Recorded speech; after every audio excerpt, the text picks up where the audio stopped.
Yo, what's going on, everybody? Welcome to Tusk Talk with Ty. This is the Thursday night show. Slowly kind of getting back into rhythm of things, getting back into a normal schedule, sort of. But you know how we roll, though. It's usually kind of random anyways. Hey, make sure you guys like, share, hit the subscribe button if you haven't already. Shout out to everybody in Discord. And everyone who's here. Again, if you have any questions or comments, fire away. Georgia got beat. Yep, Leslie, I've got it up on the screen. I lost money on that game. Damn it. Thought for sure Georgia's just going to do what we all expected Georgia to do. Or I say all of us, most of us. We thought that someone out of the SEC was going to prevail. And I think those days are long behind us, or they're starting to be. I don't know that the SEC, that it's just a given that the SEC is going to play even in the semifinals every year, or the championship game. And we've already had some instances of that, right, where the SEC is not included. You know, one of the interesting things that's being said, and Brandon Walker tweeted this out, and maybe he's right. He says that now that everybody can pay their players, the SEC's kind of taking a step back. I don't have the tweet in front of me, verbatim, so I don't know it right off the top of my head. But it was something like that. It was something like, now that everybody can pay their players, the SEC's kind of taking a step back. I could probably just look the damn tweet up. But let's not sit here and pretend like there wasn't something going on in other programs. That sort of stuff was not exclusive to the SEC. We know this because players have talked about it. Coaches have hinted at it for years. I mean, it's not exclusive to the SEC. But I would argue it certainly seems like when you look at schools like Ole Miss, you go back to when Hugh Freeze was at Ole Miss, it was like when he stepped up his game at Ole Miss in terms of cheating, right? Ole Miss was relevant. Again, everyone's able to do it now legally. I mean, you could do it. You don't have to hide it. Just so long as you're not tampering, you don't have to hide it. So,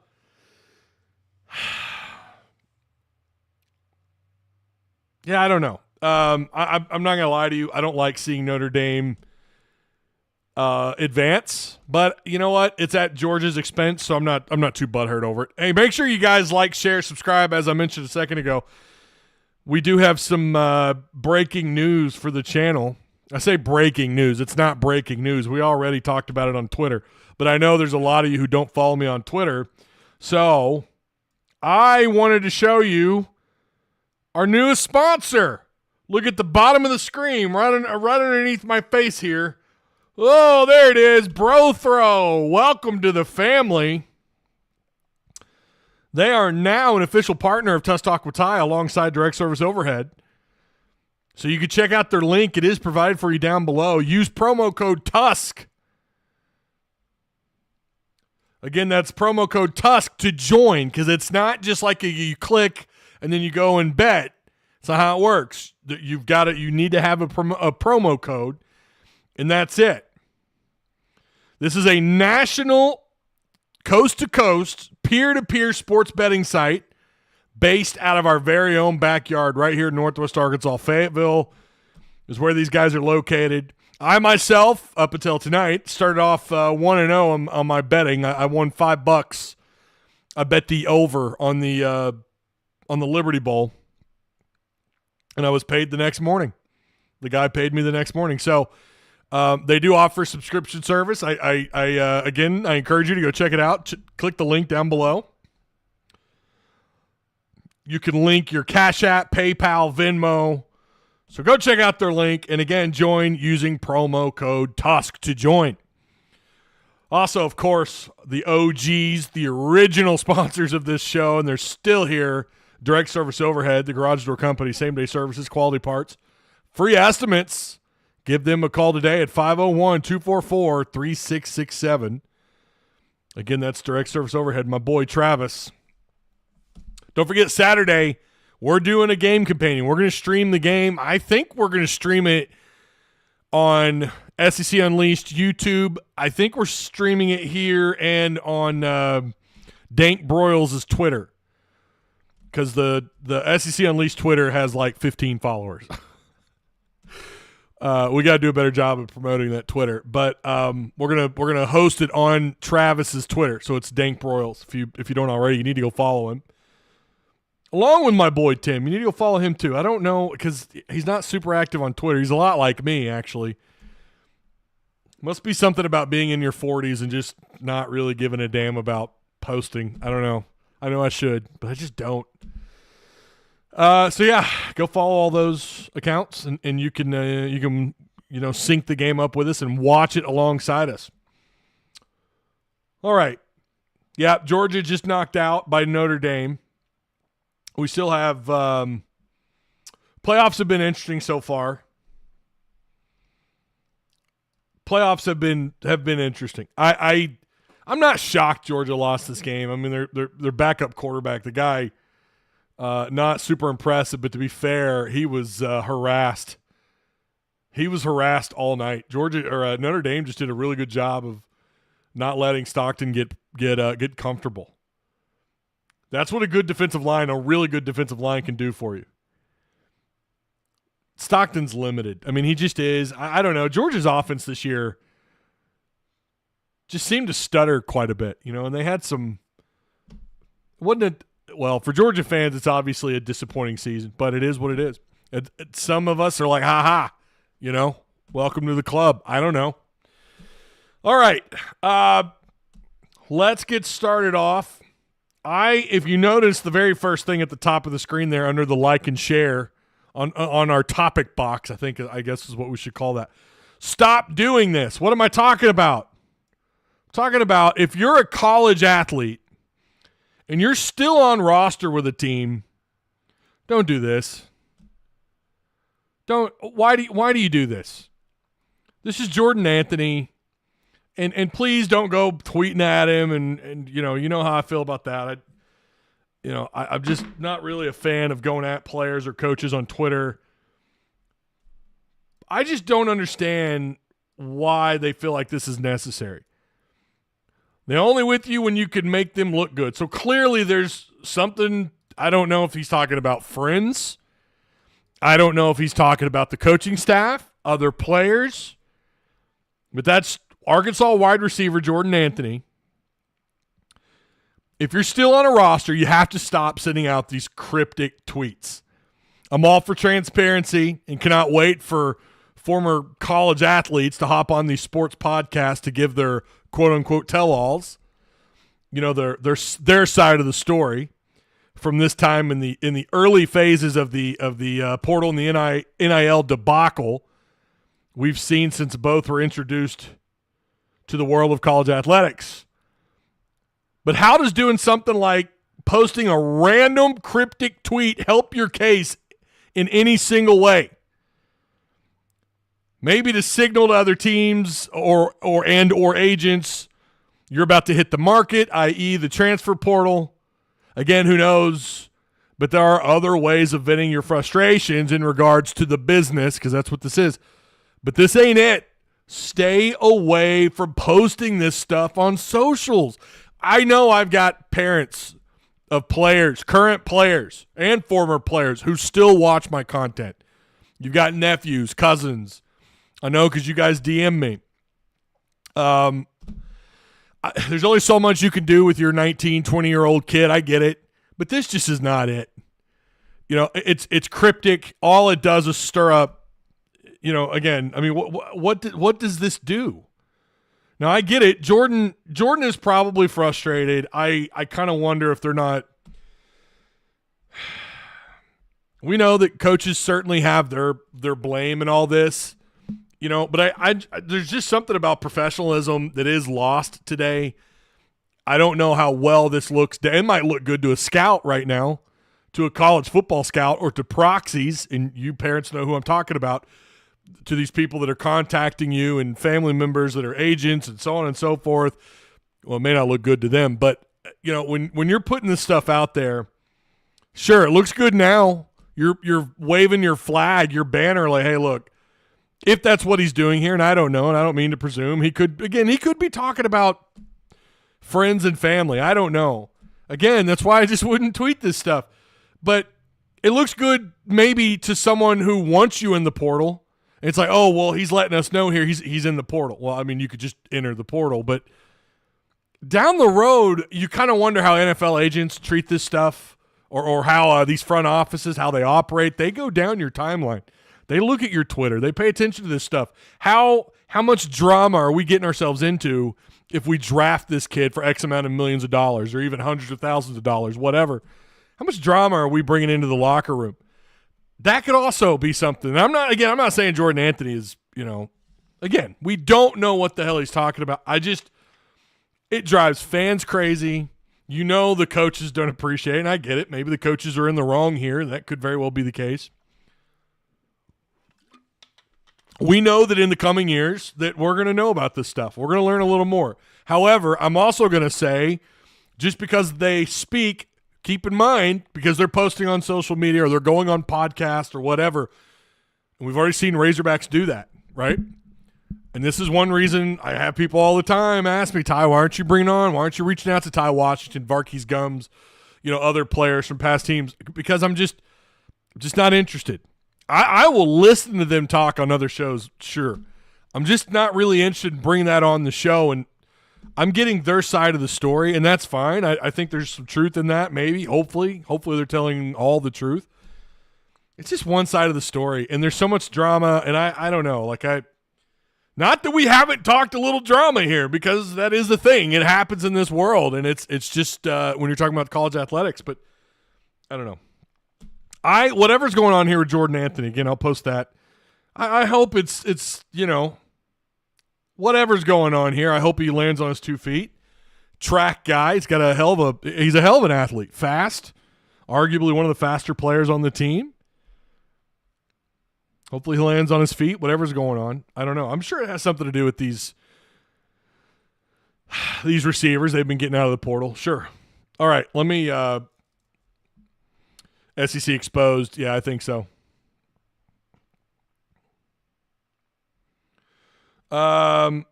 Desmond James has visits set up for Oklahoma State, Mississippi State, Purdue, Utah. Doesn't matter if it's the least popular, it's still the best league has to offer. If you're talking about the SEC in football, I still think it's the best. It's just not the gap that it once was. It's just not. You still have Texas, and I'm going to be real. I'm just not that. I don't know. I think they're pretenders. I think they had an easy path to get here. Not that, listen, they did win at College Station. They went to the Big House, even though Michigan wasn't really that great this year. They're okay. You saw how they ended the season, right? I don't know. Of all the SEC teams, Texas, it feels like probably had a little bit easier path. And I don't know. I don't think they're for real. I think Ohio State might be for real. Ohio State might be for real.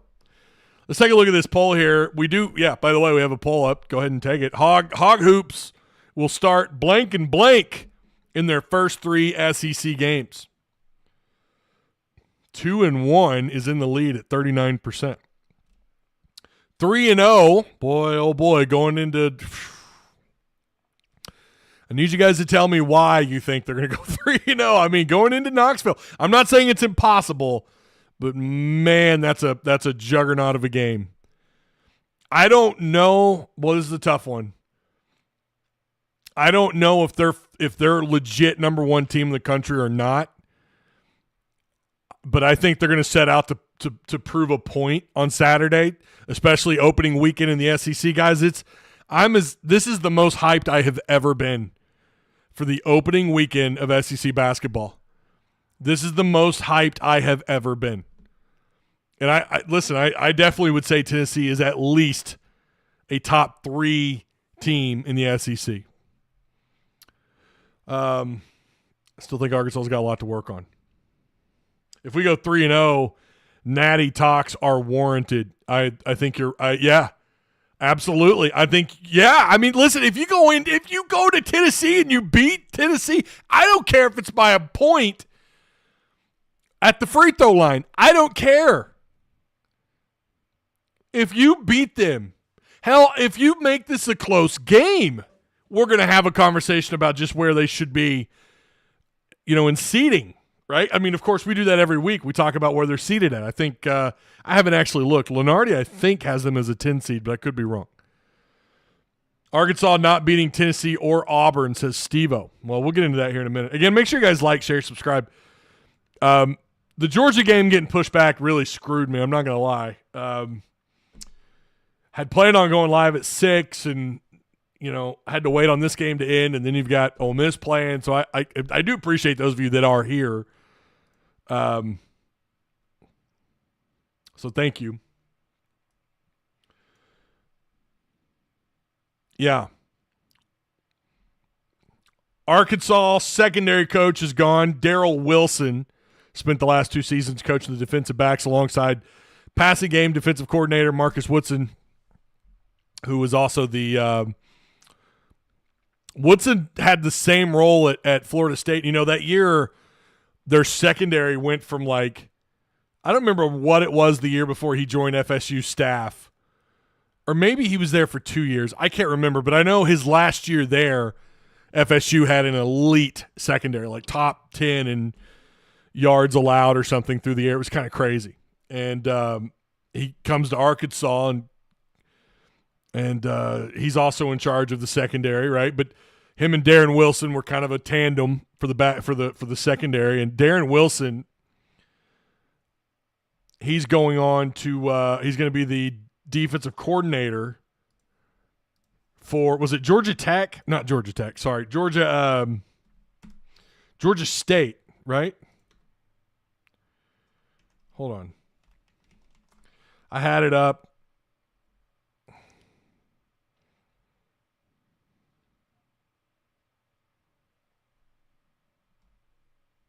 Well, where the hell did he go? Someone help me out. It was Georgia something, right? Wasn't it Georgia State or I don't know why I can't find it. I could have sworn I had that typed out. It just happened today.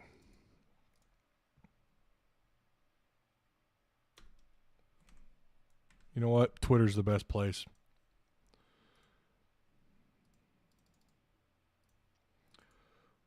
I'm not going to lie.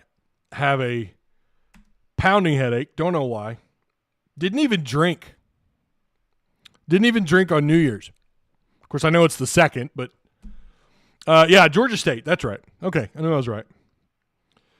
And that was coming from Matt Zenitz on CBS Sports 247. He's the one that broke that story. So, yeah, we know about Desmond James. I didn't even put that in the topics, and it's kind of old news at this point. But yeah, Matt Zenitz broke this. So this is where John, I see now, this is where John got his, I see it now. Okay. A source tells CBS Sports that Arkansas receiver transfer Desmond James, the breakout star of Arkansas's bowl win over Texas Tech, has locked in several visits: Purdue, Oklahoma State, Utah, Mississippi State, and Cal. God dang, I should have taken some ibuprofen. Good Lord. I feel like the back of my head is in a C-clamp. So, you want my honest thoughts about, well, we already talked about this. Mason Choate and I kind of joked around about it, and then, of course, Desmond hits the portal.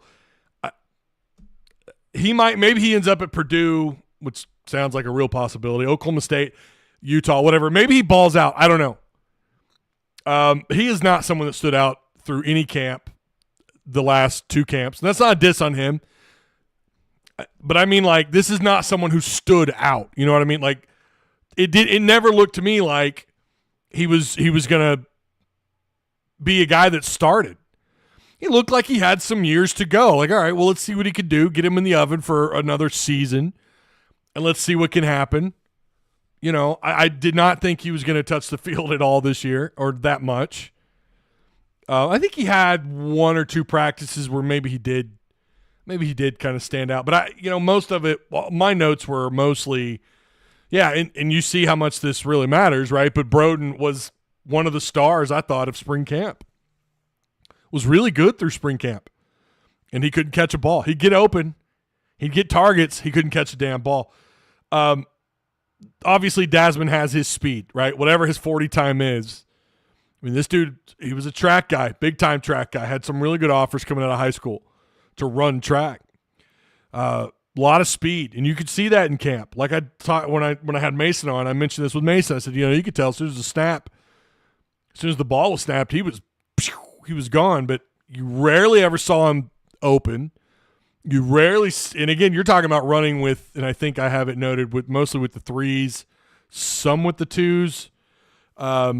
He had his moments, right? But like, just wasn't someone who consistently stood out through either camp. It's not to say he can't go somewhere and be a baller, and he might end up somewhere and just do great. I'm not saying that won't happen, but as far as whether or not this is like some huge loss because he had 3 unbelievable great catches in the Liberty Bowl, I just, I wish him the best. Now, would I have preferred him to stay over some of these guys that they have targeted or that are even committed? Maybe, yeah. Because I'm all about – I like it when these guys come back and they're developed. I like it when they come back and they get another year in that offense, right, in the Petrino offense. Who knows what he could have done next year at Arkansas? Who knows? Of course, we're not going to find out. Wish him the best, though. I mean, I really do. Seemed like a good kid. But again, just talking about from a technical standpoint through camp, and there's a reason why he didn't get a lot of targets through the season, didn't get a lot of snaps. I think it's because he needed more time in the oven. Potential, I thought was, he might have some potential. So maybe he'll do it somewhere else. And listen, I'll cheer him on. Well, not really. I mean, once you leave Arkansas, I kind of don't care anymore. I mean, sorry. You'll kind of keep up with them like you did with all those kids at UNLV, But if you leave Arkansas to go play somewhere else, I mean, I get it, NIL and money and all that, but I don't know. Kind of whatever. Pro Bowl Hogs. Frank Ragnow has been voted to his 4th Pro Bowl roster, 4th time in his career, drafted by the Lions in the first round of 2018. The former highest paid center in the league. Arkansas's had 2 of those guys now. Jason Peters at left tackle was like the highest paid left tackle. What was it, like ever at the time? Like 10 years ago or whatever with the Eagles. And then several years later, Frank Ragnow was the highest paid center. Now, I don't know if that was a record. I'm assuming it probably was at the time. But the former highest paid center in the league has been a huge part of the rise of the Detroit Lions and that awesome offensive line since being drafted. The Lions had the most players named to the Pro Bowl with 7. Sadly, no Dan Skipper. Not a shock there. No Jake Bates. Womp womp. Thought Bates was a pretty good kicker for them. Again, make sure you guys like, share, hit the sub button. Hit the subscribe button. Do it. Do it. Share the content. If you're cool, you'll share the content. Arkansas Festus says football's the dominant. What does that even mean?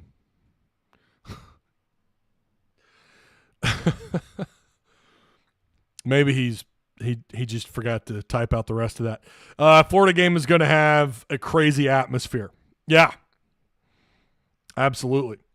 Honestly shocked Wilson could get a DC job after being a secondary coach for one of the worst pass defenses in football. Yeah, they were horrible. They were horrible, man. I mean, listen, change is needed. You kind of wonder, like, was this just something like Arkansas wasn't going to compete? Like, they weren't even going to try and get involved there? Just let him take the job? I don't know. I just wasn't that impressed either year. The last 2 years, their secondary somehow was as bad or worse when before, or after Odom. And I wasn't so sure that was possible.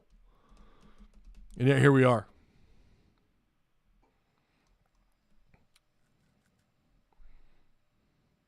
Patrick Smith says James used this game to get a payday. Well, I mean, sure. I don't think he was going to get an NIL boost here. It just wasn't going to happen. it just was not going to happen, especially with all the new blood that they're going out and they're trying to get guys. They're trying to get guys. They're trying to get guys that will hit the field. Now, am I as high on this transfer class as some other people? No, I'm not. I get that they're ranked really high, but there are some questions. And again, we're going to talk about that. That's how we're going to that'll be the last part of the show. But,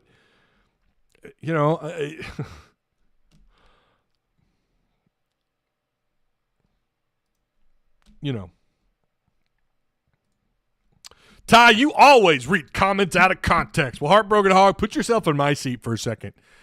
I've got to read all these comments, and then I've also got to stick to a script, and then I've got to read the comments, stick to a script, go off on a tangent about something, read comments. So, yeah, things are going to be taken out of context, of course. Speaking of certain individuals, Camo Gang says we need to give major credit to Cal on second half adjustments. See, Camo, there's a take that is like so on the nose. That's a very good art. Yes. Thank you. Thank you. That is well said. Absolutely. They are, and I'm glad you said that because that is actually something I've noted out with this Arkansas-Tennessee game.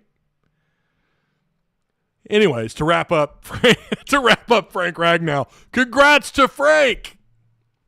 To Big Frank, grats, man. And look at Camo with a really good take. But see, then what he does is he'll follow that up with a crazy ass take. He never bats 1,000. He's like, go big or go home. You know what I mean?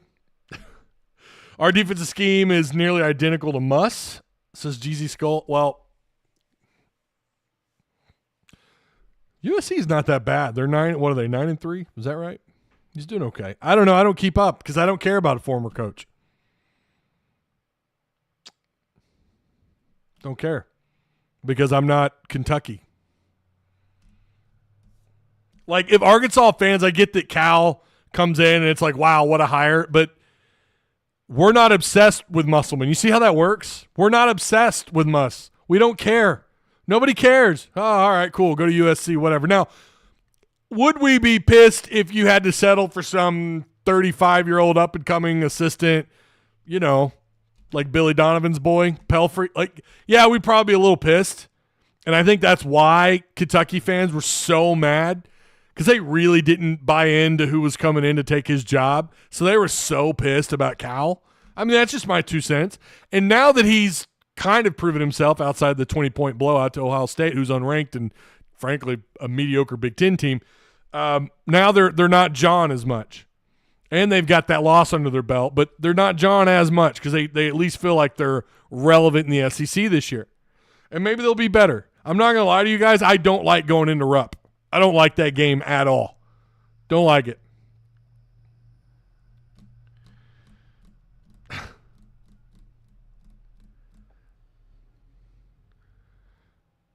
Damn, dude.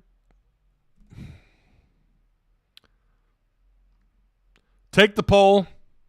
Hog Hoops will start what in their first 3 SEC games. 46% of you say 2-1. I think that's pretty good. That's pretty good.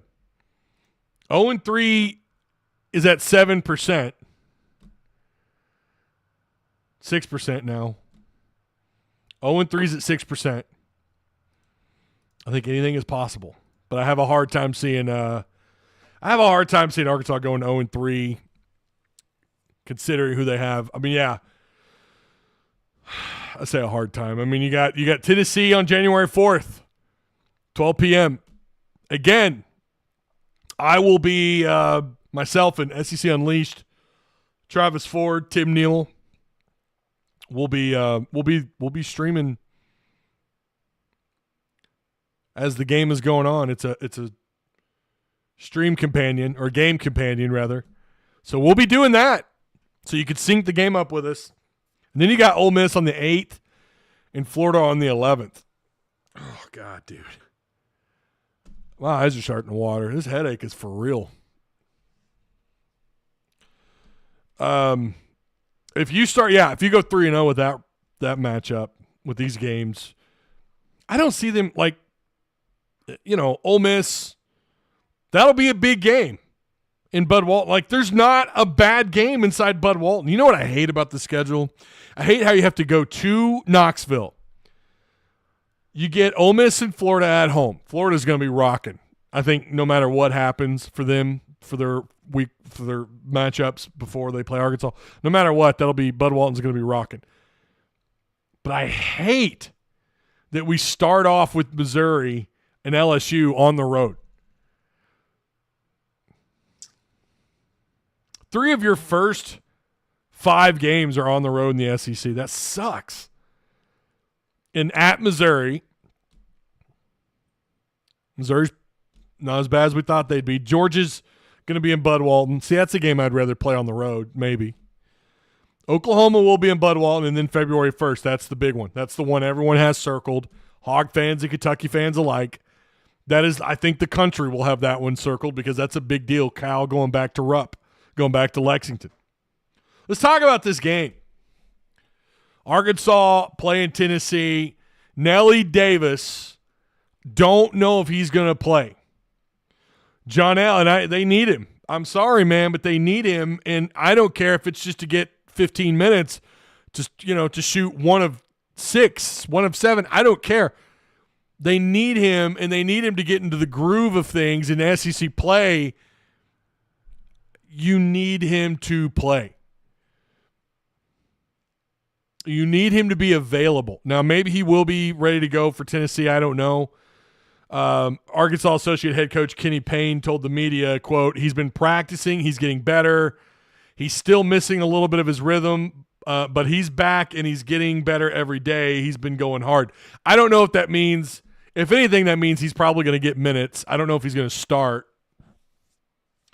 They need him because you're already thin, man. You're already a little low on some depth. You want to be able to rotate a little bit. And say what you want about him. I agree with you. It feels like if it's true they spend $1 million on the guy, I don't know that Arkansas is getting much of a return, much of an ROI.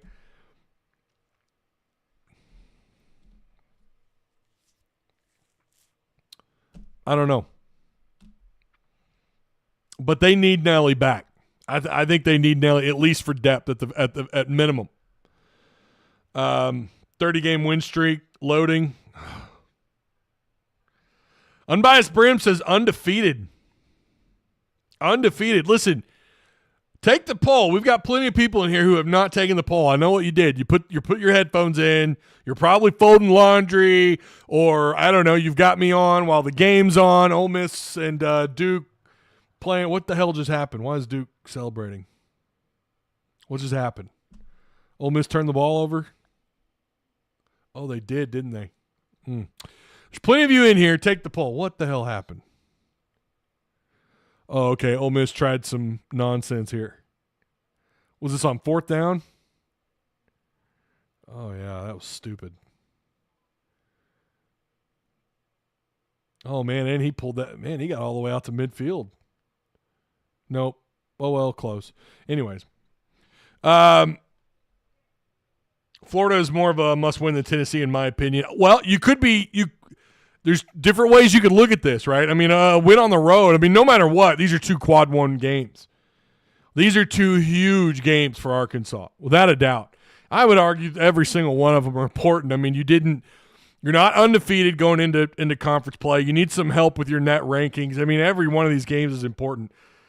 Arkansas right now, I mean, obviously guys like Adu Thiero, Boogie Flan, Jonas Adu, would love to see him get going in this game, wouldn't we?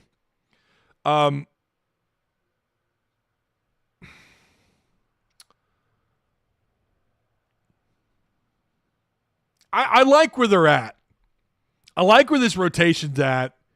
Again, the concern is not having – I mean, Nelly's now played – he's only played in 11 games. By the way, only 1, 2, 3 of Arkansas's – no, maybe 4. Yeah, 4 if you count Billy Richmond, who's getting about 17 minutes a game. Only 4 of those 9 rotators have played in all 13 games. Let me count that again. 1, 2, 3, 4. So about half, if you want to cut it down to just your 8-man rotation, have played in all 13 games. That's been Arkansas's. Like, this has been the issue. They haven't had enough to scrimmage.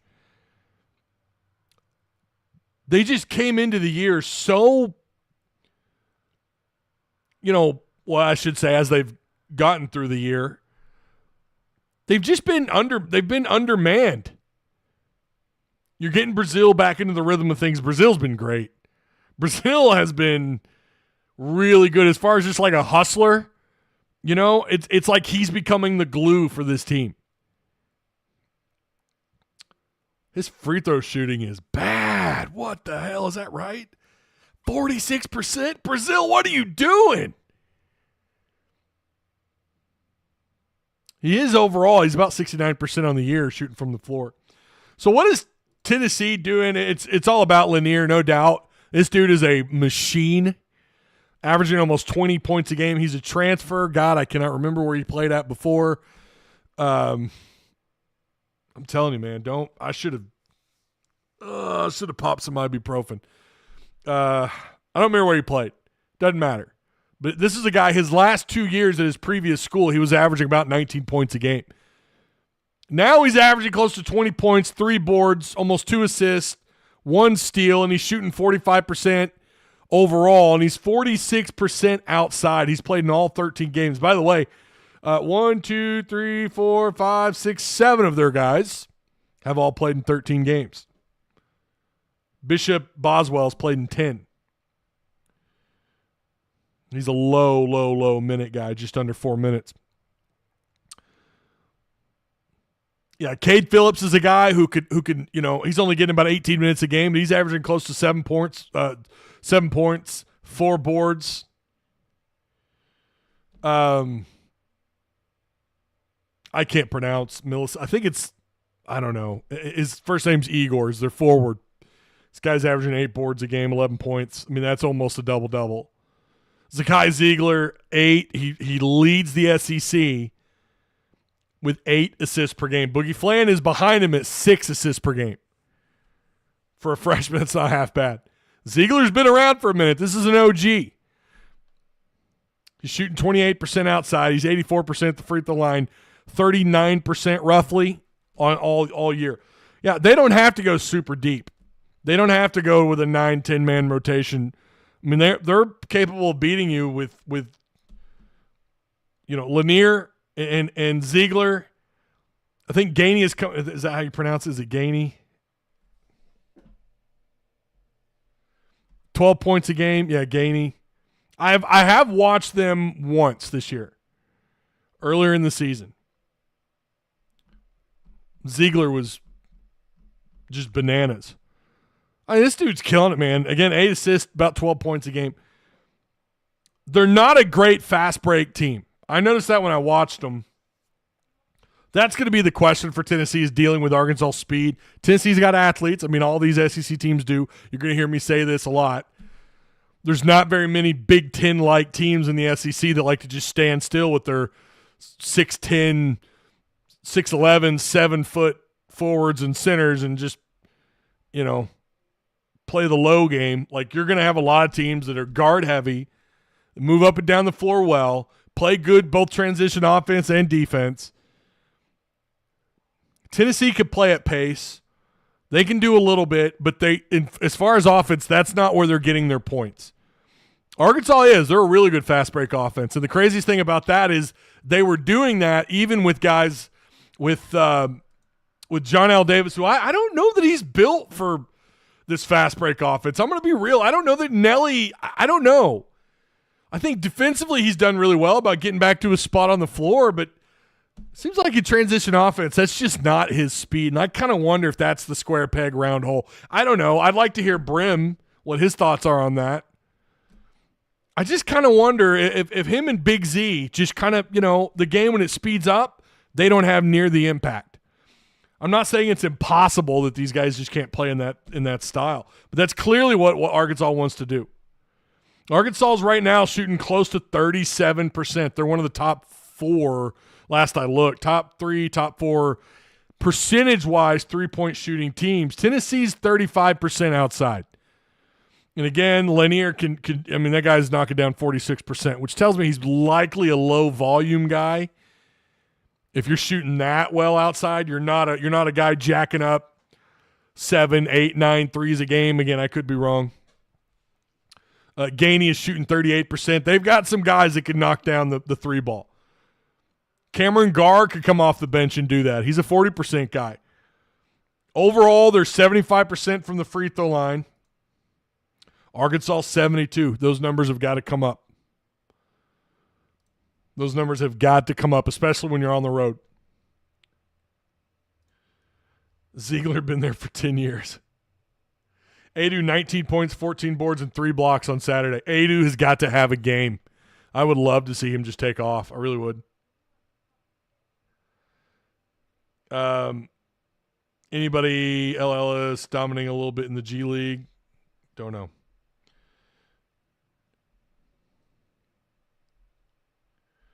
It's because Nelly's been primary ball handler at FAU. That could be it, but I really think the speed of the game is just not, I don't know. Just haven't been that impressed with him. And he has I don't know, when they're coming out of transition, he tries to set his feet and knock down the three. I don't know that he's knocked down very many of those this year. I could be wrong. What's up, Mellow 501? How's it going, man? We're just talking about your boy, Big Z. You'd love for him to get his offensive game going.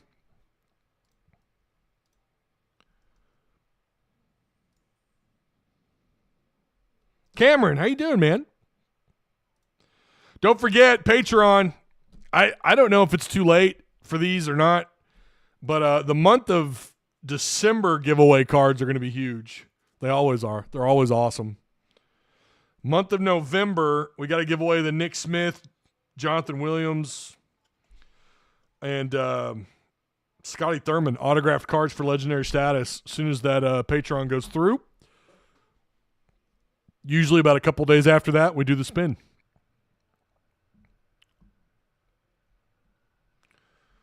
Goat Richardson deleted his message, I guess. I wanted to read that. With a name like Goat Richardson.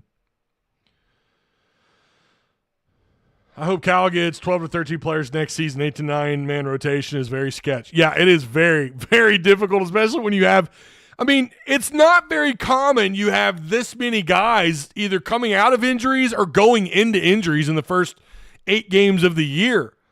You were talking about 3 or 4 premium rotators or starters that were out or struggling to come back in because of whatever. You know, with John L, it sounds like they tried to maybe rush him. He was really only about 80 or 90%. And, you know, he comes back in and he just was never him. He was never, you know, it just wasn't what we thought we were going to get.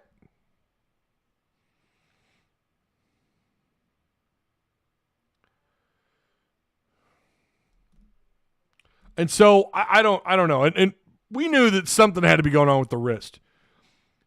Brazil, who's kind of he's been very injury prone.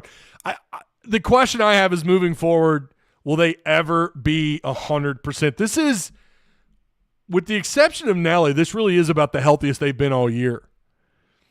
And if he is good to go, and it sounds like he's going to get some minutes, I think they need him back. I really do. I think they need him back. Even with not having all of our players available this first half of the season, this is the best start in the last 4 years. I think that's right, Gary. Yeah, I think that's right. Which is saying a lot considering, I mean, you played some pretty tough games. I've got 5,000 tabs open if I could just pull up. I'm pretty sure that's right. I almost just want to look that up. I mean, even you think back to some of Muss's better years. Did they start off 11-2? I can't remember. Let's go back to 2020, 2021. Yeah, that was a really good year. Remember, they had games they had to cancel and all that. It was kind of nuts. Of course, that season you get eliminated by Baylor in the tournament. You beat Colgate, Texas Tech, Oral Roberts. That was a ball game, dude. Oral Roberts was good. And then Arkansas loses to Baylor 81-72. But they started off 1, 2, 3, 4, 5, 6, 7, 8, 9, 9-2, 10-2. Yeah, I mean, going back to even 2020, 2021. So if we go back to we know last year was a very rough start. It started with that UNC Greensboro loss, 78-72. That's when we kind of knew, oh, this is not right. Greensboro, I think at the time, if I remember, people were saying like they're a potential tournament team. But I don't remember. I thought they came in with a losing record, but I'm probably wrong. They beat Stanford in overtime.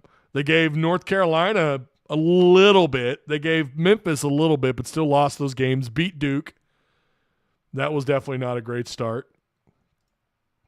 I think that's right, or it's pretty damn close.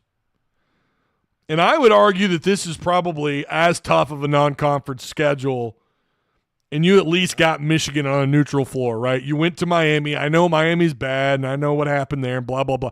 But you still won away from Bud Walton, and we've seen some pretty good teams find ways to lose those games. Have we not? I'm talking about whether it's non-con or even conference. Lose just some head-scratching games when you're clearly the better team, and Arkansas found a way. They dug deep, and they beat Miami at home.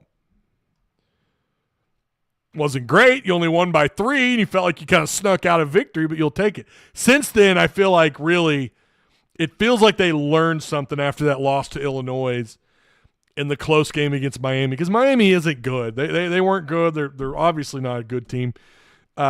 Since then, you beat UTSA by 15. You hung in there, and you beat Michigan in New York. You took care of business against Central Arkansas, against North Carolina, AT&T, and you smoked Oakland by 30. Maybe they're figuring it out. They're getting healthy, and they're learning to play one another, as Coach Cal mentioned. Maybe that's what's happening. But you're going to need every all hands on deck to win this game. Now, obviously, we don't know the odds yet. We won't know those till the day of. But the matchup predictor gives Arkansas a 12% chance, which is that sounds about right. Tennessee's undefeated. They beat Louisville. Baylor, they beat 77-62. Syracuse, they frog stomped Syracuse 96-70. Miami, they beat not by a lot, 75-60. Well, I say not by a lot. It was double digits, but still. They went to Illinois. I think, was that not the that was in Champaign, Illinois. No, okay. Yeah, they went on the road and they beat Illinois. That's right. Yeah. And they've played a pretty tough schedule. And they're undefeated. They whooped some teams and, played a little closer than you'd think against some others. But for the most part, I mean, they're just frog stomping folks. I mean, they beat – Louisville's not atrocious, mind you. They're not atrocious. They're 8 or 9 wins, I think, on the year. I think they're riding a – I think they're – pull that up. I thought they were having on a win streak here. I know they lost to Kentucky in what was a somewhat competitive game. Yeah, there it is. Okay. Yeah, they lost to Kentucky 93-85. They beat they're on a 3-game win streak. They beat North Carolina. And Tennessee beat these guys 77-55. Now, it could be the same thing. They're all trying to find their groove. This is the new thing now that you have to deal with in the portal era of college basketball. It might take you, we know this. We've talked about this over the years with Muss. We knew that was going to be the case with Musselman. It's going to be the same thing with Cal. And it's the same thing in so many other programs. It might take you 6 or 7 or 8 or 9 games to get it figured out. In Arkansas's case, it's a combination of trying to get it figured out with all these new faces, learning to play together, and also getting healthy. And yet they're still 11-2. So all things considered, I think Arkansas might actually be defying the odds a little. 11-2 with all the injuries and with all the new faces. Brand new coaching staff. Not bad. But I think they learned. I think that Miami game, the Miami-Illinois game, I think Arkansas figured something out. So Tennessee, what's it going to take? Again, it's going to be all hands on deck. I'd love to see Nelly Davis come in and have a game, do his thing, show us that he's healthy and that he can do it in the SEC. That would change everyone's mindset. You do have guys like Billy Richmond, DJ Wagner seems to be finding his game offensively a little bit. You're having other guys kind of fill that spot, but, when you pay a guy as much as it's rumored that Nelly was paid, you'd like to see some results. That's all I'm saying. Hog Hoops will start what in their first 3 games in the SEC? Right now, 2-1 is in the lead at 48%. 24% is 3-0.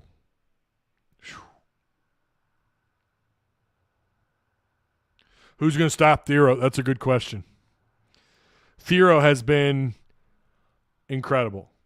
I mean, he has looked the part, man. I agree 1,000%. I'm excited for the year. It's just like, of course, when Arkansas gets all these studs, of course the SEC might be the best they've ever been.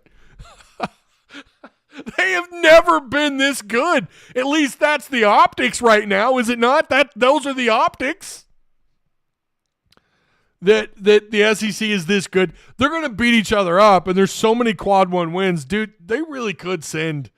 It could be crap. I'm not saying 11 or even 10, but it doesn't feel like 8 or 9 is a stretch. 10 years ago, you would have laughed at that. 8 years ago, you would have laughed at that. It's nuts, man. I am taking Tennessee to win this game. I just Arkansas is getting healthier. They're getting better. But my God, Chaz Lanier, Gainey, who's come off the bench and been great at times, Ziegler, Igor. I mean, they're crashing boards, 39 rebounds per game, roughly.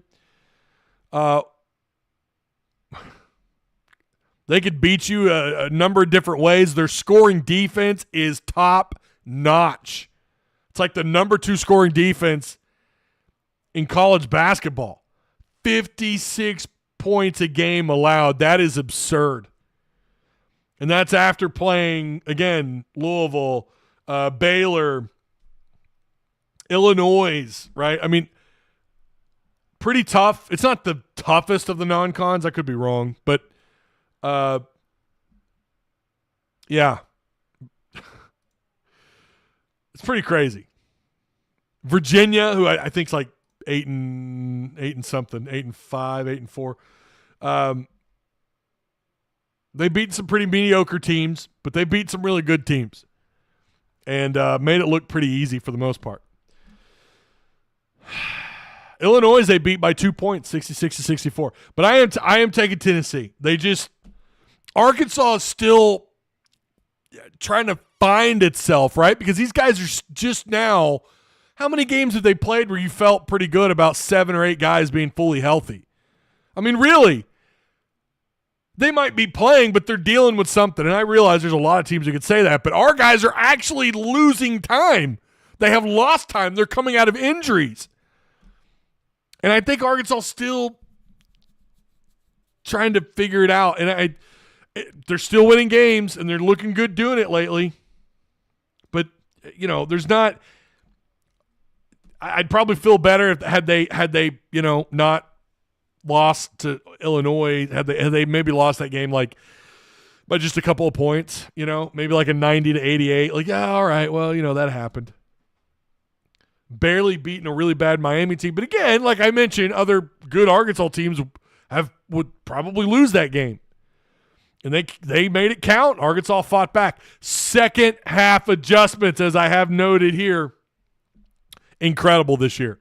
They have been incredible. And that is a sign of good coaching and execution on the floor. Good coaching and execution on the floor. That's what the second half has been for Arkansas. And that execution is because of the coaching. It's funny how that works, isn't it? Arkansas finding themselves in the second half makes you feel like, man, they might be able to go not just toe-to-toe with anybody in the SEC. They're going to win some games because of how well they have played in the second half. However, the first half Blues have got to kick rocks. These slow starts, against quality teams, that's got to stop. You cannot afford. What was it with Illinois before you scored your first points? They were 100% shooting Illinois was. I think they went on an 11-0 run. And you lost 90-77. I mean, if I remember right, Baylor was similar.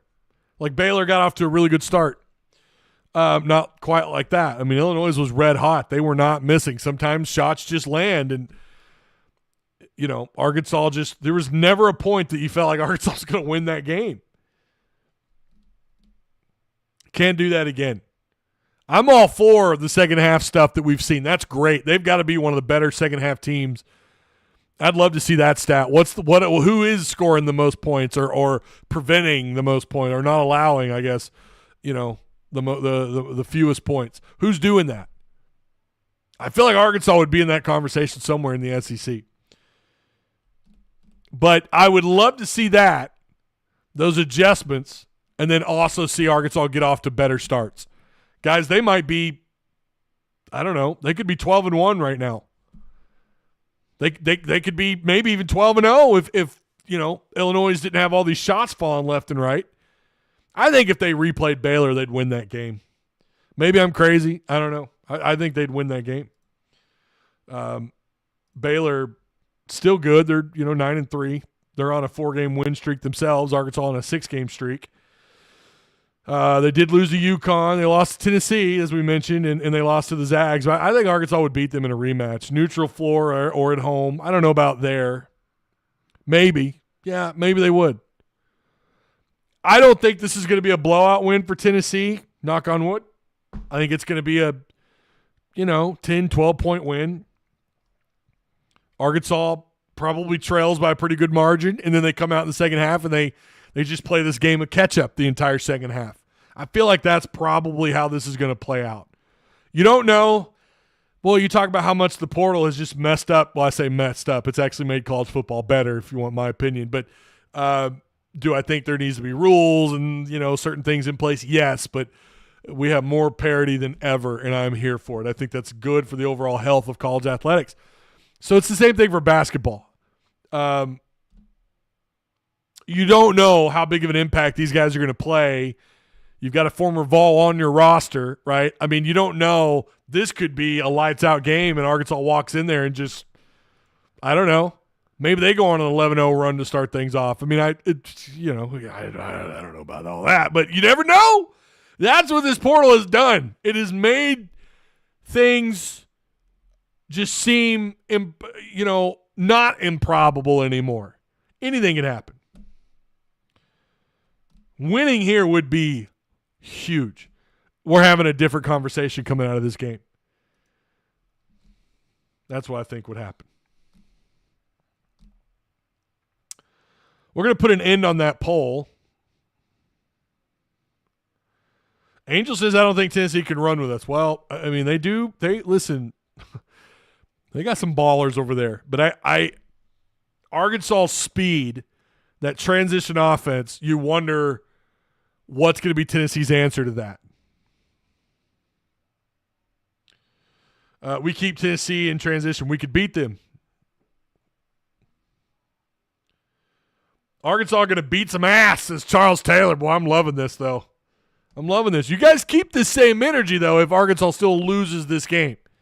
Keep the same energy, because I think win or lose, there's still you don't want to deal with Arkansas. I mean, the talent and the way they play, perimeter defense has got to be better. I still think at times they're giving up some open looks, but I don't know that you'd want to play Arkansas at home or on the road. I think Arkansas, they're going to be in the mix. Let's put an end to this poll. 3-0 is in second place. 2-1 takes the cake. And I agree. I think 2-1 is likely going to be their start. I do. Fland hit 23 points in 15 minutes. Yeah, Fland. Again, their second half. You saw the damage he did in the second half. Kentucky fans can say whatever the hell they want about Cal. What we have seen so far has been some excellent, again, coaching and execution in the second half. It's been wonderful. All right, let's talk about these transfers. Let's get into the transfers. So, here in the next, I think one of them is actually already here. Marcus Dummerville, 6'5", 310-pound offensive lineman from Maryland, who started off at LSU. He was a 4-star in the 2020 class. He is visiting, and they have until the 5th to get these visits out of the way. I think that's right. 279 snaps in 2024, 262 of which were at left tackle. He played some at right tackle, giving up just 1 sack and 8 hurries through those snaps.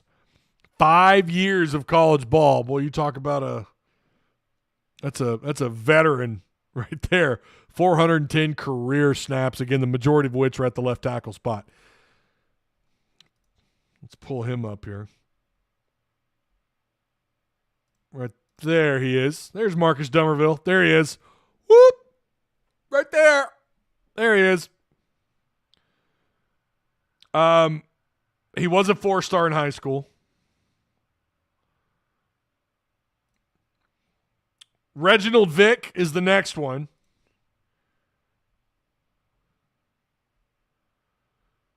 6'3", 185-pound receiver. I don't have his PFF grades in front of me, but he caught 57 passes for almost 1,400 yards, 15 touchdowns. Second team All-American in Division II.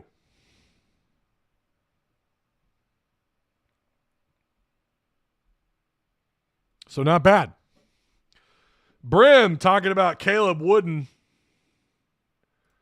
Yep, right there he is, Caleb Wooden. Now, he is offered, and he is going to be on campus. 6'1", 192-pound safety. Pretty good grades. His tackle grade on PFF, it's good. 591 total snaps in 3 years at Auburn. He had 305 snaps in 2024. Numbers don't really highlight a lot of activity. If you're looking at his numbers there, not a lot of activity there. Just 2 career picks. That's Caleb Wooden. The next up, these are all guys that are on campus between now and the 5th. Marcus Allen. I couldn't make these fit the screen. Marcus Allen. 6'2", 212-pound receiver. 2 years at Wisconsin. Caught 10 of 17 targets there. He had 287 yards after catch in 2024. 43 catches, 651 yards, 3 touchdowns. So he's not necessarily a touchdown machine, but there you go. So we'll do that again. Marcus Dummerville, Reginald Vick, Caleb Wooden out of Auburn, Marcus Allen. So these are all players that are going to be on campus. There you go. Not bad. Okay. What do I think of the class? And we had Mason on from Rivals, from Hogbeat. I mean, guys, is it a mind-blowing class? I don't know. Like, I'm not – Courtney Crutchfield's big time, without a doubt. I like Omega Blake. I think Crutchfield has a higher ceiling, but I like Omega Blake. Kavion Broussard, I don't know. I can't make up my mind about him. He's been around – no, he was part of the 24 class. Never mind. For some reason, I thought he was a transfer to Ole Miss, but he was a 3-star. Jordan Young out of Cincinnati. That might be a pretty good get. 4 years. He spent 2 years at Florida, 2 years at Cincinnati. There's just no one. I don't know how many playmakers they're going out and they're getting on either side of the ball. I just don't know how many. Now, Quintavious Scandrett, who's got the most badass name in on this out of this transfer class so far, got pretty good grades, man. Again, if you're a Patreon supporter, you can go look at those grades in Discord. 4 years at EMU, 4 career picks, 161 total tackles in his career. He's a veteran, right? I don't know what to make of a guy that played at a school like Eastern Michigan for 4 years instead of just 2 and then not like at another like a P3 school. So you're getting a fifth-year guy. You're getting guys with a mix of either a year of eligibility or guys like Crutchfield who's got, the full 4. Mike Washington was a good get, okay? Like there's some decent pieces here. What you wanted was something closer to like, I don't know, stockpiling former 4 and 5-star players on the defensive line. Going out and getting guys that were contributors at Texas A&M, that were contributors at maybe Alabama, Georgia. Of course, Georgia's obviously none of those guys have, they just got beat. So, pause, right? Maybe we'll find out in the coming days. Maybe they can go and get some of those guys. Pittman has had luck. Right, you've had some luck going into Georgia and Bama, by the way, grabbing some of their guys, but there's none of that right now. Like there's not really anything that's like, oh my God, they got who? Ken Talley, this guy that played at Michigan State, who was a 4-star. To be fair, was a 4-star, but just doesn't have PFF numbers are not great. Nothing really wonderful about his analytics, about his stats. Raylan Sharp out of Fresno could be interesting, right? I love his catch rate. He's catching 74% of his passes. That's great. When you're north of like 50 receptions and you're above 65% catch rate, that's really good. He's at 74%. That's nice. But again, I'm not seeing any, we'll see about Jac'Qawn McCroy. He's going to be a redshirt freshman out of Oregon. We'll see. But there's just, I don't think, to me, this is 6-6 again. If you're lucky, this feels like a 6-6. Someone in Discord again. Oh God, is John Hawes in here? Is he in here? John said we had 10-win talent, and I'm just no, you didn't. Love you, John. God bless you. You're my boy. You know that. Yeah. They did not have 10-win talent on that roster last year. Now, I agree about the 6-6 coaching. I think that's accurate. They had 6-6 coaching. Yeah, I think you're right. That's exactly what they had. But they did not have 10-win. They did not have a 10-win season. Say the rest. I don't know the rest. I just saw that message, John. If you're talking about the 6-6 coaching, I couldn't agree more. They did not have 10-win talent on roster.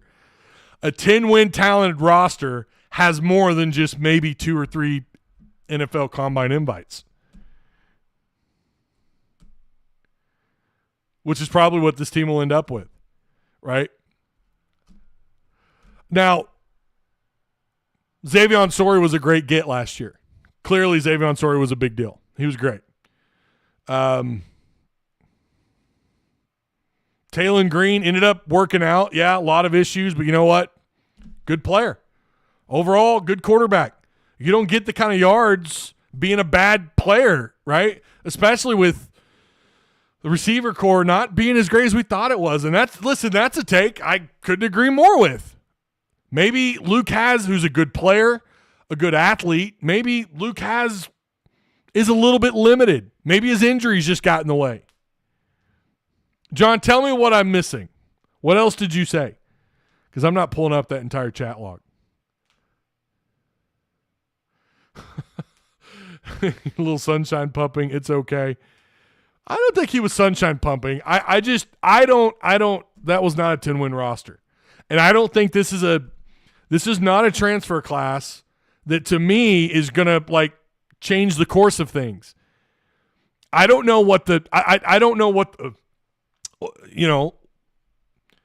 I expected more is what I'm saying. If it's true that they have what Pittman was saying about the NIL and having all the money, right? What did he say? We've got the money is what he said. That's what he said. We've got the money. You guys know. You heard it. We got the money. He said that like 3 times. Courtney Crutchfield's a good get, right? He's still a redshirt freshman, but still, that's a huge get. That's awesome. Omega Blake, to be determined, but I do think will be a good addition to this offense. Sounds like from talking to some folks, he's going to fit in really nicely into this offense. We'll see. Kevion Broussard, I think the jury's out. There's so many of these guys the jury is just out on. I don't know that I'm buying 247's rank, which I think had Arkansas last I saw like 12th of the country. I don't know. We have seen we've seen some really good classes come in, and like very few of those guys really have a major impact.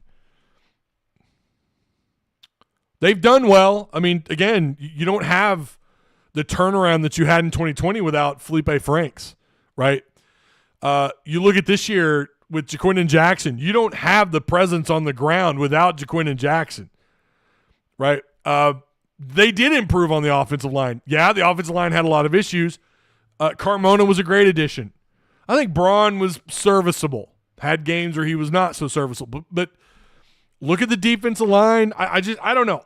Show me where the playmakers are is what I'm asking. I just don't see that many. I'm not saying there aren't any.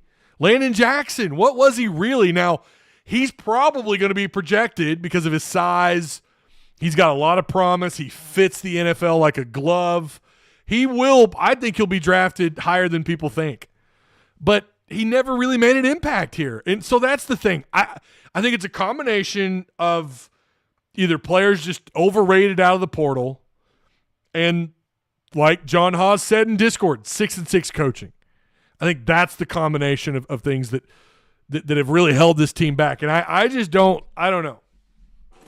They're not done. They've got some spots left. They're going to go after another tight end, maybe two. I think they're going after a receiver, at least maybe one or two more defensive linemen. We'll see about another receiver if Jordan Anthony's going into the portal. We'll see what they do there. But I think they may, regardless, just stick with one because they've done a pretty good job. And they may have already filled his spot. That might be what this is. What's up, Wes? How you doing, man? This team would have been a 10-win team if the execution and coaching wasn't ass. Again, I just maybe, but I don't think they had a 10-win roster, John. Again, you're going to see that in the reflections somewhere. You're going to see somewhere either whether it's in the analytics, whether it's in, looking at draft stock, you would see that somewhere. And in all the years I've been doing this, there's no way that's a 10-win roster last year. Maybe they should have won some more games. I do agree with that. Like the Oklahoma State game, they let go. The Oklahoma State game was just embarrassing. Missouri, I don't know. Should they have won more games? Yeah. Did coaching cost them? Yes. But I would also argue they were limited with the personnel on the field. I'm not saying they were bad. Look, again, they should have probably won 7 or 8 games this year. But it's a combination of the coaching and the lack of talent. I don't know. I mean, you guys tell me if I'm wrong. I'm wrong. We can maybe next call-in show you could tell me how I'm wrong. I don't know. Now, coaches can get in the way, and I think that has been the case with Sam. I agree with that. A-State looking scary.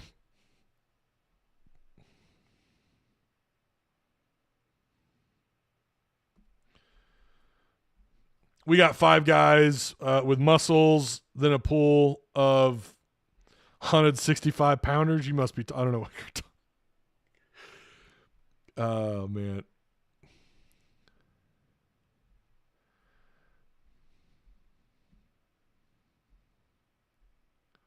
Woo Pig says they should have picked me up out of the portal. Oh, snap. Here he comes with it. Woo Pig.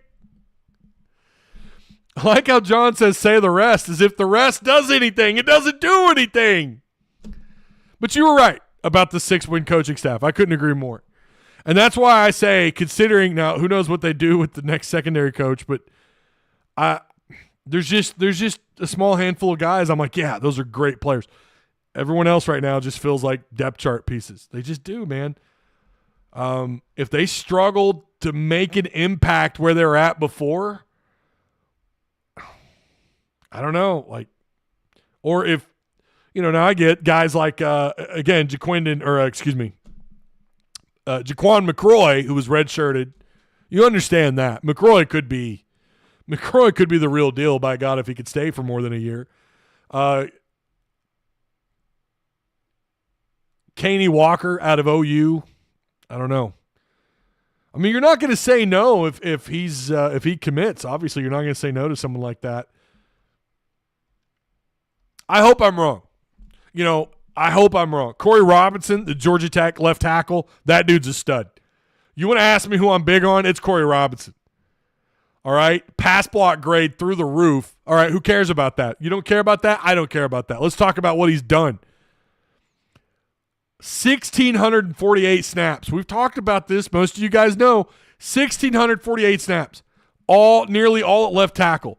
He's given up just 6 career sacks and 30 hurries.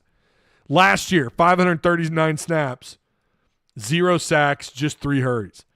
Yeah, I'm pretty big on him. Caden Kittler, I like him. I think he should be a nice piece. We'll see. God only knows. Is he an upgrade to Nichols? Time will tell. David Oak on the defensive line. I wish he was bigger. I don't like these about 6'1", 6'2", 290. I want them 320, 340 boys. And he can put on some weight. Who knows? But again, this is another guy you look like, what is it about? What do you see in him? What do you see in him? 3 career sacks. All of his snaps are at Abilene Christian. He did have, and I did point this out, he did have 22 hurries from the interior spot. That is impressive. I do like that. But there's just, I don't know, 3 career sacks, 82 career tackles in 3 years. That's not horrible when you're playing inside. He had 64 tackles, which is nice. But it's just not you know what I mean? I'm looking for Ole Miss players, A&M, maybe some Auburn guy. And I know you say Auburn, it's like, whoa. But remember, their front 7 for the first half of this season was pretty damn good. Maybe you grab one of those guys. It was a monster. Maybe you get a leftover from A&M, from LSU. Yeah, Landon didn't work out, but you know what? Okay, whatever. Doesn't mean you never offer another LSU player, another LSU defensive lineman. I'm looking for that. Nothing against Abilene Christian. Nothing against Albany, where Arkansas had a player from last year, Anton Jukic, who I guess is going to have another year of eligibility. He didn't have any impact whatsoever. Not really. Not on the regular season. I don't know. Stop me. Someone stop me. I'm not selling you no hope at all. Again, there are some pieces I really, really like about this class. The problem is they're just so, right now, few and far in between. It sounds like they're going to try and get about 6 or 7 more players, maybe more. I don't know what their roster looks like in terms of scholarship distribution, but maybe they'll go out and they'll get some studs, right? They'll get some of those guys from Georgia. Maybe they'll pay up. Maybe they're waiting. Maybe that's exactly what Sam's doing, is he's waiting on these guys from these playoff contender teams. And he's going to go out and he's going to grab 4 or 5 of them. Could you imagine? That'd be great. All of a sudden, you're talking about a top 8, maybe even a top 5 class if you get who you want, assuming these guys go into the portal, and I'm sure they will if they don't try to declare first. Yeah, I'm excited about Courtney, but again, is Courtney Crutchfield, is he proven? And the answer is no, right? That's your reservation about Courtney Crutchfield. He's not proven. He's a freshman. But I have no doubt that he's going to be a hoss. I think he's going to be good. I just hope he's here long enough. What's up, William Cody Phillips? Talk Forever Tyson on the like. I appreciate that. Make sure you guys like, share, subscribe. Tennessee fan here. I enjoy your show. I came here when Tennessee lost to Arkansas earlier this season. Love my Vols win or lose. I vaguely no, maybe not. I was going to say I vaguely remember that name, but I don't. Vance Horner. National champs in baseball. Yeah, I mean, Tennessee's killing it. I'll be the first to tell you, Tennessee is a program that has been on the rise. Got a hell of a baseball coach. Oh, man. Yeah, man, appreciate you stopping by, Vance. I stand by what I said. Arkansas and Tennessee just feels like a natural rivalry. I will stick to that forever. Yeah, I hope Saturday's good. If Arkansas loses, just lose. Make it close. But God, if they go on the road and they get that dub against a really damn good Tennessee team, oh my Lord. Maybe we pick up some guys in the spring like last year. Yeah, and they have. And if I remember right, they picked up Drew Sanders pretty late. And look at the impact Drew Sanders had. By the way, he got his first career sack, like 2 weeks ago? Good for him, man. Yeah, I mean, that's very much possible. It is. So far, and it's too early to know, but they haven't got any of those guys to visit yet. Anyone of that caliber. And again, we've got a ways to go here. But I just so far, listen. I would say so far, if we're going to grade it, I'd say it's probably like a C+ transfer class, maybe bordering on a. No, I'm going to stick with C-. I'm going to stick with C- for now. We'll see what it does as we move forward. What does 247 have them ranked at? Like. It's pretty high. Last I saw, it was pretty high. Let's look. Shall we? This is on 247. No, not all-time recruits. Transfer portal. Or no, we just need to look at the recruiting page.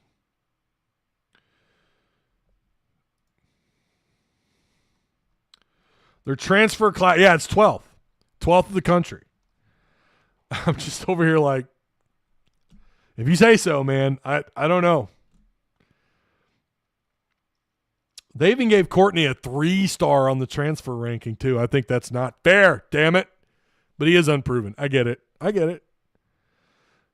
Are any of these guys 4s on the transfer ranking?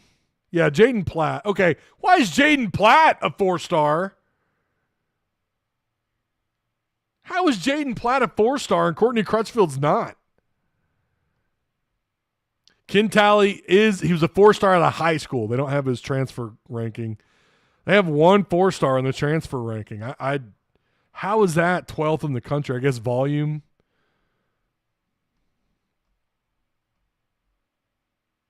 That's probably because they have 16 total commits. So it looks like they're probably going to get over 20 on the total commitment. So, yeah, maybe they will break into the top 10, but I want to see how that translates next year. That's what I want to see. Ty in What If World, how high do you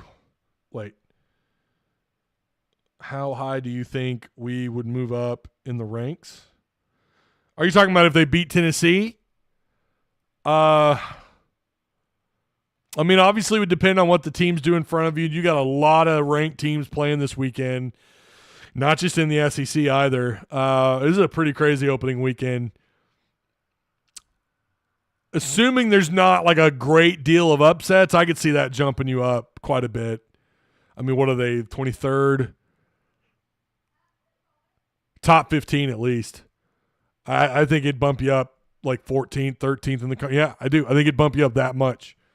Maybe, hell, I don't know, maybe more. I mean, this is the number 1 team in the country. And I think most coaches would agree that Tennessee they're stacked and they're playing really good ball right now. I still don't think they've played the toughest non-con schedule, but like they took care of business, man. I mean, they're doing what they should be doing. And they've beaten who's in front of them. They've beaten them all. It's really hard to argue otherwise. If you look at net ranking, they're second in the country with the 3-0 quad 1 win. Now, Auburn has played 7 quad 1 teams, and they're 6-1. Florida's played 1, and they're 1-0. For some reason, I thought Florida had played 2 at least, maybe 3, but yeah, 1. Okay. Houston is 0-3. I said a little while back I wasn't so sure about Houston. They're 0-3 in quad 1, if I'm looking at that right. Yeah. Wow. My God, 7 quad 1 games. Auburn, I mean, they're setting pretty. They are setting pretty, man. 6-1 in quad one. That has to be the most quad one wins for Auburn ever in this era of the quad era. That's got to be the most quad one wins, I say ever. I mean, like to start the season, right? To get through the before conference play. That is nuts. Alabama's 3-2 in quad one. Yeah, Mississippi State 3-0. Kentucky's 2-2. Again, we're talking quad one here.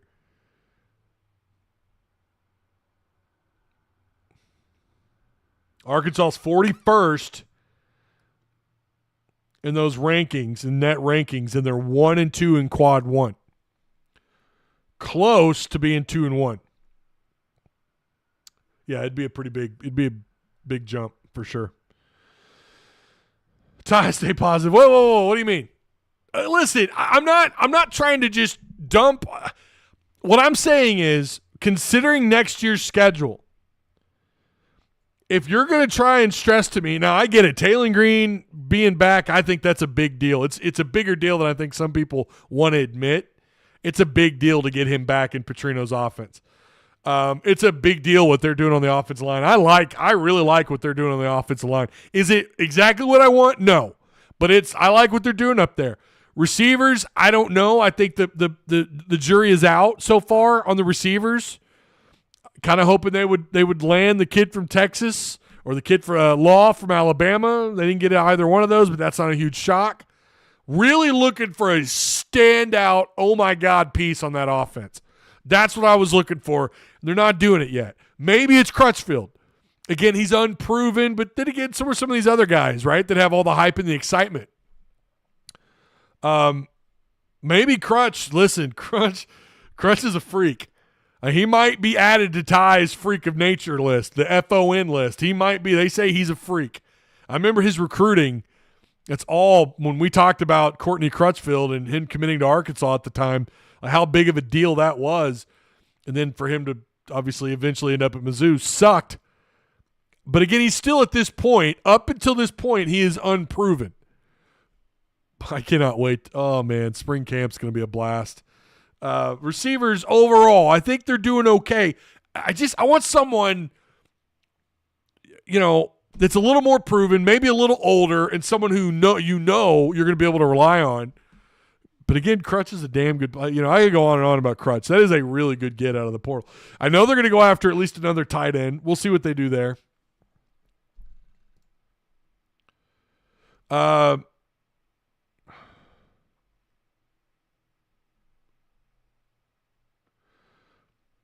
know the portal don't look awesome, but you got this, brother. Hope your headache goes away. Dude, it's like the back end. It's starting to go away a little bit.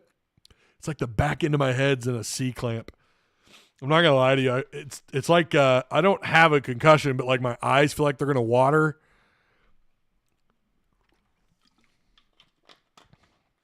The first-year coach just getting them warmed up. I guarantee you there's not one team looking forward to playing Arkansas. They're dangerous to that number one ranking. I think Charles was talking about basketball there. Anyways, yeah, I'm excited. Listen, there's still a lot of portal left to go. We still got the post-spring portal. We got to get through spring camp. I'm excited for where I think they could potentially end up. I think there are some great pieces. You got Sorey coming back on defense, Cam Ball coming back on defense. I still think they need to go out and get a monster edge rusher. I don't think they have that answered. Maybe the headache is clouding my memory on that, but I don't think they have anyone right now that I'm like, oh my God, they have him. They don't have that superior defensive line that I want, right? I love what they're doing at linebacker, and we'll see about the secondary. You go out and you get the number one JUCO corner, that's a big deal. Our top JUCO corner. They've had some pretty highly rated JUCO corners before that were serviceable. Maybe this guy will work out to be a badass. We'll see. There are some working pieces here, but again, the question is, considering the schedule for next year, is there enough here to make you? I'm talking to you. Is there enough here for you to believe like, no, we can do better next year? We're going to be 8 wins plus next year, not 6. Or we're going to win 7. We're going to have more regular season wins. And I think it's yet to, I mean, obviously it's yet to be determined because you got to play the season. But in terms of what they need to do through the offseason, I think there's still work to be done is what I'm suggesting. Now, again, Petrino coming back, Green at quarterback, hopefully Braylon Russell, good God, who knows what's going on there. But and with what they're doing on the offensive line and what they're doing with the receivers, you could tell they're trying to build towards something, but let's hope it's enough. Again, the portal overall, the overall class, it's okay. Like I said, C+. Got some spots left, it sounds like. Whatever the hell the limitations are with scholarship distribution. We'll see what they do with it. And maybe they'll surprise us. Hopefully. All right, that is going to do it. I gotta go take some ibuprofen. My God. Hope your new year is starting off great. I do appreciate each and every one of you. 2024 was a hell of a year. Hell of a year. I may have lost money today, but I am thankful. I'm thankful that I have, you guys here along for the journey. And I was going to pull something up here. What are we doing? What are we doing, chat? I'm loving it.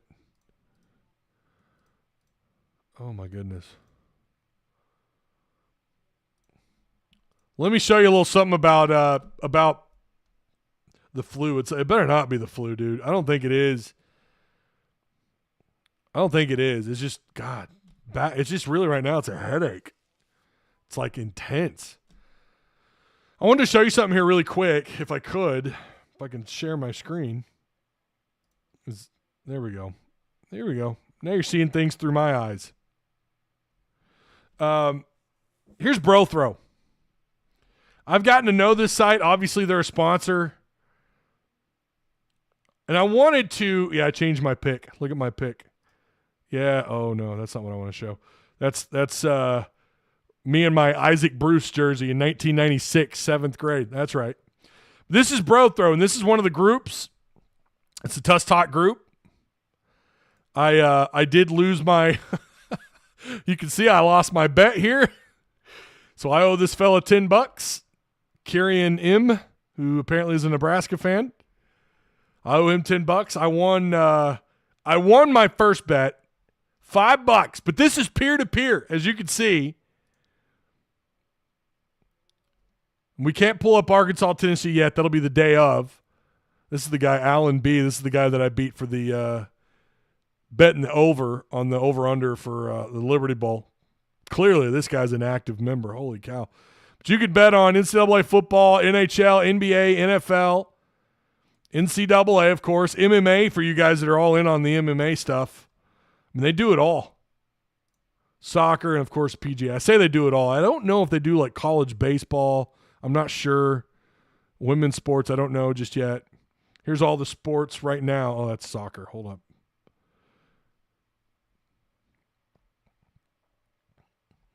Here's some more games here. But this, again, this is peer-to-peer. These are guys, this is based out of Arkansas, but they are coast to coast. Check them out. Go get in on it. You got to use promo code TUSK to join, because this is not just open to anybody, because they don't want anybody just coming in, laying down bets, and then not paying up. So you can see here when there are users that are verified, you can see there Alan's he's got that gold check mark. So he is a BroThrow Pro Plus subscriber. Look at those bets. Oh, my God. Holy crap. That is a lot of bets. See, you can see here what he's linked to. He's got Cash App, PayPal, and Venmo, the big three. I might have to add him as a friend. But, and you can check your balance sheet here. Well, you've got to be a subscriber. Now, you can do the free or the pro, and then there's the Pro Plus. So there's your pricing right there. But, again, shout out to BroThrow, the newest sponsors, Tusk Talk with Ty. It's not a tumor. Oh, man. You know, I tried rewatching Kindergarten Cop. Oh my God, that movie's boring. Man, I seem to remember loving it as a kid. And it came on, I don't even know, maybe Hulu or Netflix, but I was trying to watch it and I was like, God, this is boring. I can't get into this. It's not a tumor. Go now. Get to the chopper. Stay warm, Ty. Cold front coming. I saw that. Yeah. It's gonna get really cold. You're right. We're gonna have a 25-year-old now, thanks to JUCO. Says Manny. What's up, Manny? Long time no see, man. I guess we're all going to be BYU now.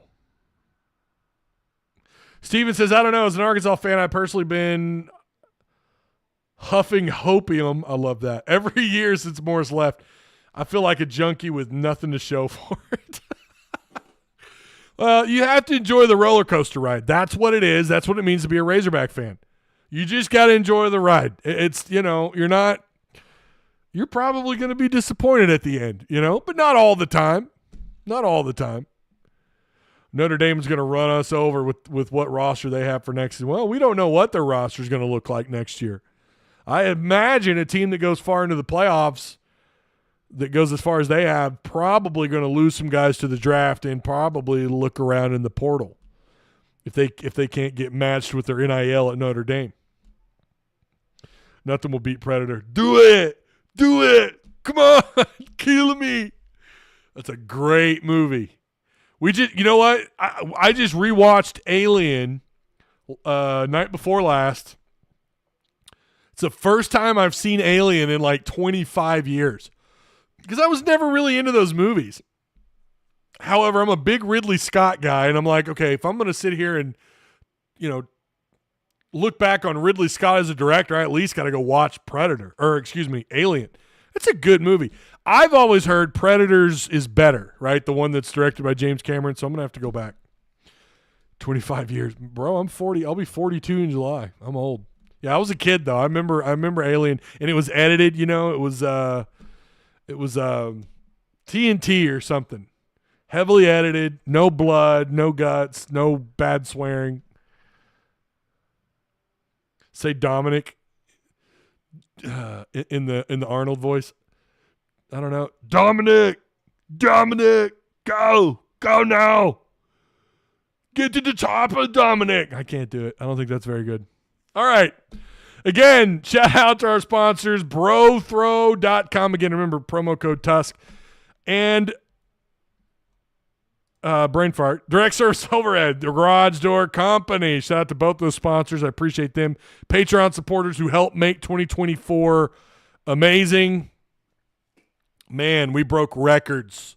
Patreon, we broke records. So what I'm going to do in 2025 for Patreon, we're going to bust out more content, more than we have ever done on Patreon. So go over there. You could be a free member. You're not going to get to see a whole lot, but you can be a free member just to check Patreon out. Go do it. It's worth it, especially if you're a Discord member. Now, if you're free, you don't get any extra access in Discord, but if you join a tier, $4 a month, man. I mean, come on. $4 a month. You got some Christmas money. Come spend it. Why not come check out what's going on with Tusk Talk with Ty Patreon? And then also maybe go lay down some bets on BroThrow.